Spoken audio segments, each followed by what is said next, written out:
नमस्ते, म सेफ कृष्ण सुनार। आज हामी बनाउन जाँदैछौँ चिल्ली गार्लिक नुडल। ल लेट्स गो।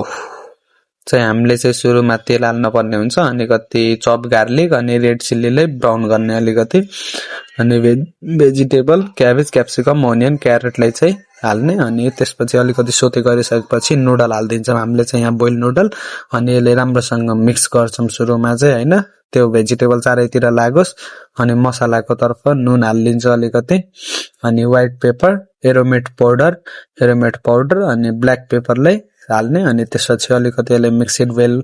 अनि त्यसपछि हामीले चाहिँ यसमा अब हाल्नुपर्ने हुन्छ चिल्ली पेस्ट, अनि अलिकति रोगन, अनि ग्रिन चिल्लीको टच गरिदिने अलिकति मात्रामा है, नत्र खट्टा हुन्छ। अनि अलिकति विनिगर हालिदिने, विनिगर पनि हाल्नुपर्छ, त्यही भएर ग्रिन चिल्लीले चाहिँ कम हाल्नुपर्छ। ग्रिन चिल्लीको मैले टच मात्र गरेछु।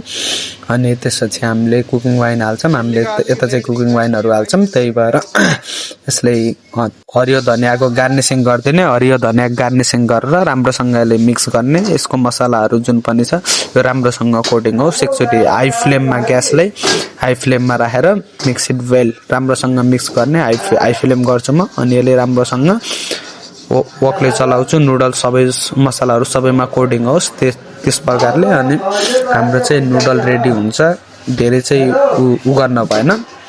अनि अब हामीले चाहिँ ग्यासलाई बन्द गरिदिउँ, अनि प्लेटिङको तर्फ जान्छौँ। हाम्रो प्लेटिङमा नुडल हाल्दैछौँ, प्लेटमा नुडल हालिसकेपछि चाहिँ गार्निसिङमा हामीले अलिकति हरियो धनियाँले अलिकति गार्निसिङ गर्नुपर्ने हुन्छ। यसको कलर राम्रो आउँछ, हरियो धनियाँको गार्निसिङ भयो। अनि अलिकति ब्राउन गार्लिक, फ्राई गरेको ब्राउन गार्लिकले चाहिँ माथिदेखि हामीले कोटिङ गरिदिन्छौँ। ल हाम्रो यस्तो भयो नुडल।